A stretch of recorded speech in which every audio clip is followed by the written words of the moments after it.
अस्सलाम नाज़रीन, नागज़ीर डिजिटल के प्रोग्राम पस पर्दा के साथ मैं हूँ शाहज़ाद मलिक और आज हमारे साथ मौजूद हैं जनाब दिलावर बुखारी साहब, जो सीनियर तजज़ियाकार हैं, और सीनियर जर्नलिस्ट मोहम्मद इखलाक साहब।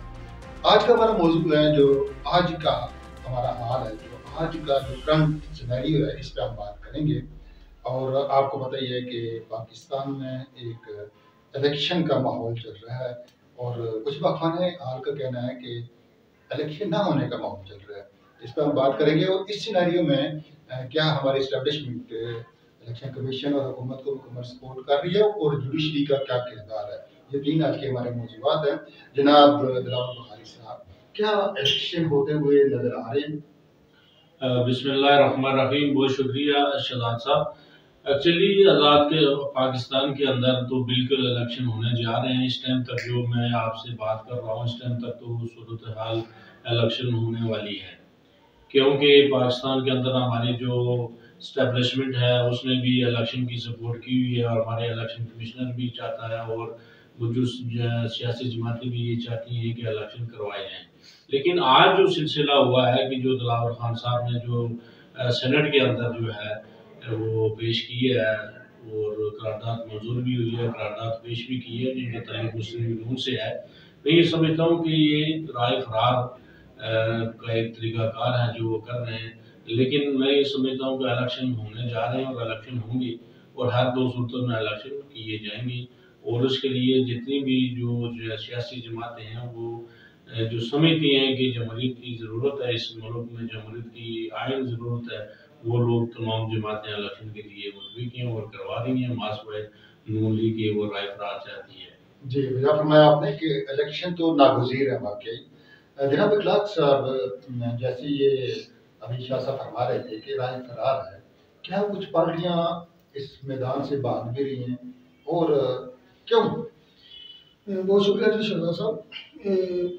जो मौजूदा इस वक्त जो करंट सूरत आ रही है कि उसमें जो तकरीबन तमाम जमातें जो PDM में शामिल थी, उसकी जिनकी सरबराही शहबाज शरीफ कर रहे थे, तो वो तो तकरीबन सारी चूँकि इलेक्शन के हक में हैं। सिर्फ PTI को छोड़ के बाकी सारी जमातें चूँकि इसमें इलेक्शन मुहिम के अंदर शामिल हो चुकी थी जब हुकूमत ख़त्म हुई थी। तो अब जब नवाज शरीफ चूँकि किसी जिस तरीके से वो आए, तो शायद उनको तो या तो गलतफहमी हो गई है या उनको जो उनके जो गोल्स हैं वो हासिल नहीं कर सके। लेकिन इसका मतलब ये हरगिज़ नहीं कि नून लीग इलेक्शन से बाहर होना चाहती है या फरार चाहती है। कुछ हद तक इसमें है कि उनको वो फील्ड मिली है जो PTI को नहीं मिली, लेकिन शायद वोटर को वो नहीं खींच सके। ये नून लीग की थोड़ी सी कमजोरी है, क्योंकि वो इलेक्शन मुहिम उस तरीके से नहीं चला सके जिस तरीके से कि नवाज शरीफ ने 2013 में 2018 में जो इलेक्शन मुहिम चली थी, उस तरीके से ये नहीं चला सके इलेक्शन मुहिम नून लीग वाले। जी, एक वो फजा तो खुद ही बनी है, यानी अभी रैलियां हम नहीं देख रहे, बड़े बड़े जलसे नहीं देख रहे, सारी पार्टियां यानी एक ठंड माहौल में चल रही हैं। बिलावल बुखारी साहब, हमने ये देखा कि इसी पाकिस्तान में 2018 के इलेक्शन हुए और फिर जो कुछ इमरान खान साहब के साथ हो रहा है, इससे कहीं बढ़ के नवाज शरीफ के साथ हुआ। नवाज शरीफ, उनकी बेटी मरियम नवाज, वो गिरफ्तार हुए और फिर टिकट वापस कराए गए। उनके हमने देखा कि उनके निशानात छीने गए और हर वो वारदात हुई जिस पे आज PTI चीखें मार रही है।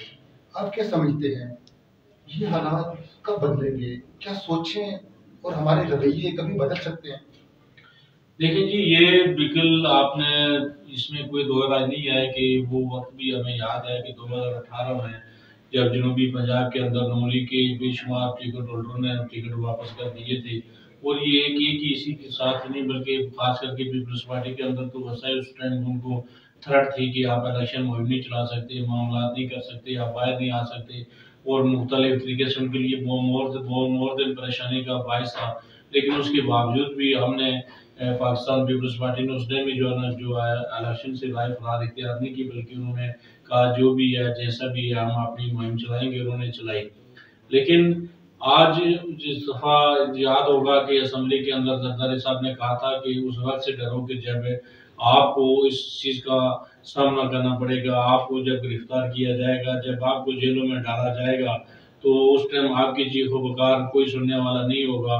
लेकिन आज उनको वो वक्त आ पहुंचा है, वो आज उस वक्त से वो टाइम से गुजर रहे हैं जो मर्दी और जरदार आसिफ अली जरदारी साहब ने उनको कहा था असेंबली के फ्लोर पे। मैं ये समझता हूँ कि ये उन्होंने जो आपने किया हुआ है, वो जो काट बोया हुआ है वो काट रहे हैं, और वो काटेंगे, हर दो सूरत में काटेंगे। जी अखलाक साहब, विकेटें गिरने पे जिस तरह इमरान खान साहब बगलें बजाते थे, और अभी हम देखते हैं उनकी चीखें भी, विकेट गिरने पे नवाज शरीफ ने ज्यादा चीखें मारी हैं या इमरान खान ने? बाद लोग इस मौजू पे बात करते हैं, लेकिन ये तो चलो अपनी अपनी चॉइस है। क्या इलेक्शन कितने जरूरी हैं और रुकावट डालने वालों के खिलाफ क्या होना चाहिए? जी, ये चूंकि इलेक्शन तो किसी भी मुल्क के लिए इलेक्शन के बगैर तो उसका सिस्टम डिरेल हो जाता है। इलेक्शन तो बहुत ज़रूरी है। अब ये किस किस माहौल में होंगे, किस सिनेरियो में होंगे, ये एक अलग सब्जेक्ट है।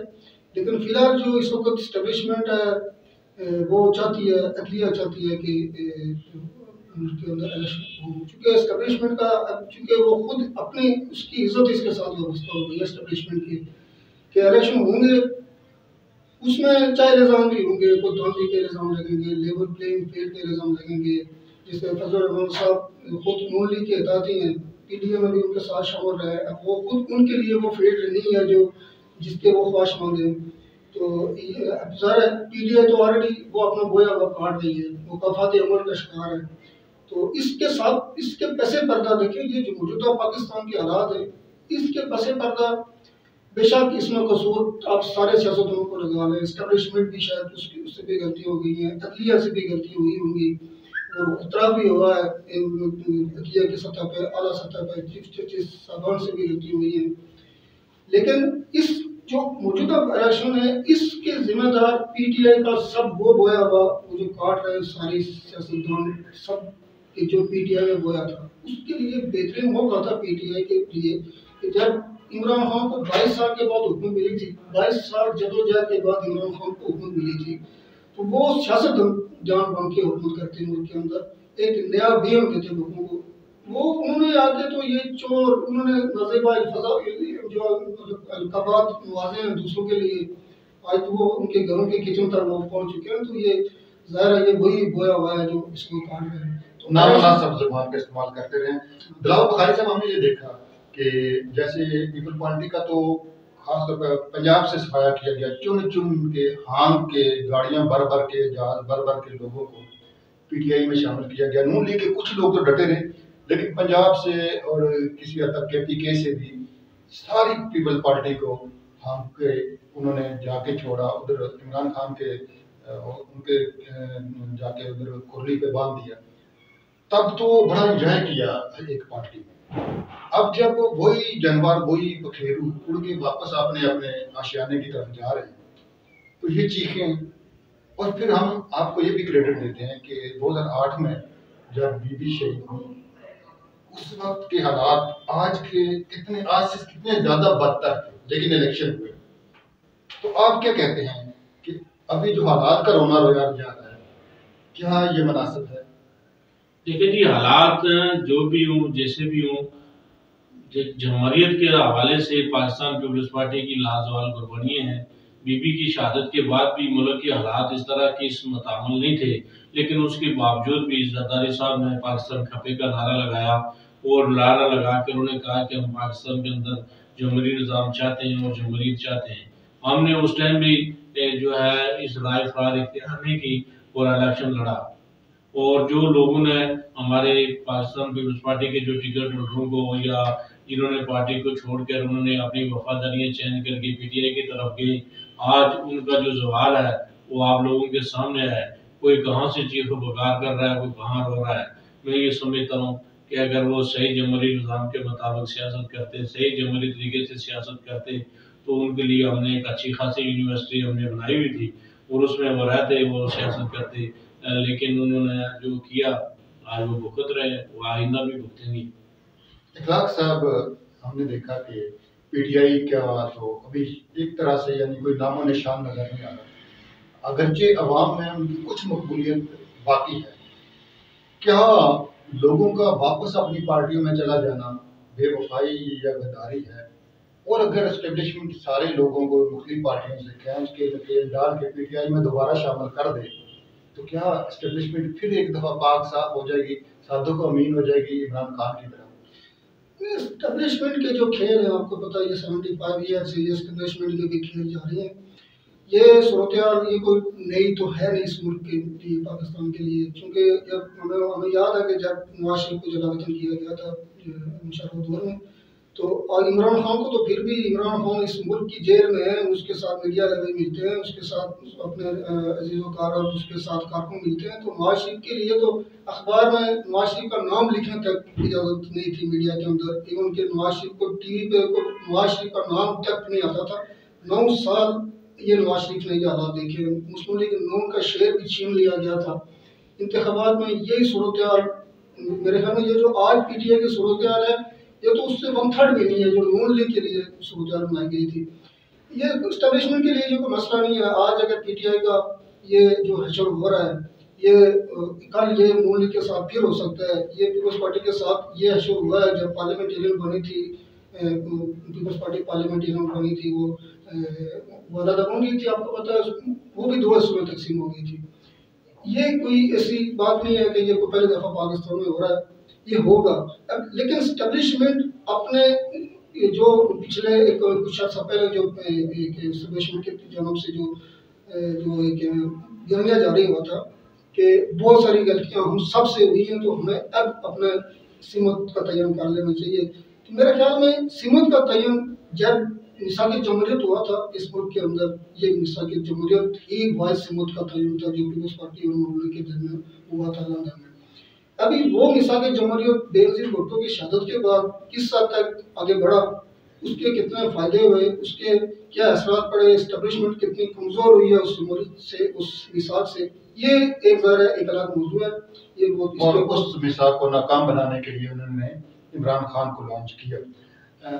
बिलावल बुखारी साहब, तीनों बड़ी पार्टियां बारहा ये इल्ज़ाम लगा चुकी हैं कि एस्टेब्लिशमेंट हमारी खुरलियों से हमारी भेड़ बकरियां चुरा के ले जाती है और मुख्तलिफ पार्टियों में उनको घुमाती रहती है। ऐसे में जब सबके जानवर चोरी होते हैं, हमारी जुडिशरी क्या कर रही है?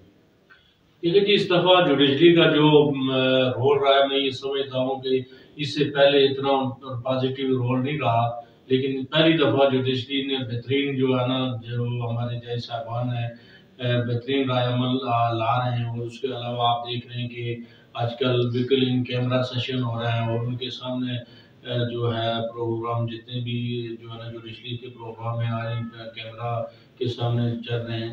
इससे पहले ऐसा नहीं हुआ और उससे पहले इतने सख्त किस्म के जो फैसले हुआ करते थे वो जुडिशरी ने नहीं दिए। इस दफ़ा जो उन्होंने दिए हैं और दे रही है, मैं ये समझता हूँ कि हमारी जुडिशरी ने बड़ा कमबैक किया और बहुत बेहतर फैसले सुना रही है इस टाइम।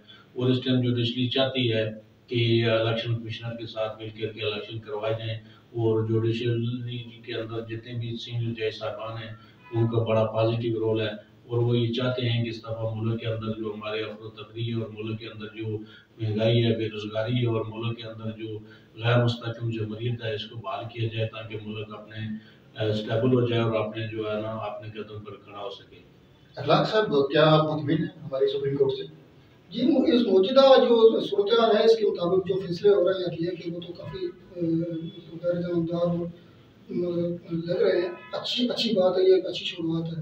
लेकिन ये मलिक साहब, ये चूँकि सिर्फ एक इसका व्यू है, ऐसे करता देखिए अदलिया का भी अगर जिस तरह आज इन कैमरा सारे सेशन हो रहे हैं, जिस तरह नवाज शरीफ के लिए आज सारे दरवाजे खुल रहे हैं, जिस तरह एकदम नवाज शरीफ के लिए यानी बगैर किसी वक्फे से अब केसेस को ख़त्म किया जा रहा है, समातें हो रही हैं। अब ये सोचना ये होगा कि क्या अदलिया ये सिस्टम क्या पाकिस्तान के अंदर एक माशरे के तौर पर एक आम आदमी के लिए भी ये सूरत मैसर होगी या नहीं होगी। आज अगर इमरान खान को या नवाज शरीफ को इंसाफ मिल रहा है तो हम सब तालियां बजा के, अवाम भी कह रहे हैं, ससुर रहमा भी कह रहे हैं कि अदलिया बहुत अच्छी है। लेकिन क्या एक जिसका बच्चा कत्ल हो जाए, क्या किसी के घर में कोई डाका पड़ जाए, तो क्या ये अदलिया उसी तरीके से इंसाफ करेगी? मेरे ख्याल में मेरा अपना पॉइंट ऑफ व्यू ये है कि जब तक ये इंसाफ हर शहरी तक इस तरीके से तेज रफ्तारी से नहीं पहुंचेगा तो ये जी हमारा वक्त भी बड़ा महदूद होता है, बिल्कुल इंसाफ सबका हक है। आखिर में पसे पर्दा से सिर्फ यही कहूँगा कि सारे इल्ज़ामात एस्टेब्लिशमेंट पर डालने वाले ये हमारे सियासतदान इतने काके नहीं हैं। अगर ये कठपुतलियाँ ना बनते तो जुडिशरी भी बदनाम ना होती और एस्टेब्लिशमेंट के चंद लोग इस मुल्क को तमाशा ना बना पाते। शादाब मलिक के लिए इजाज़त, अल्लाह हाफिज़।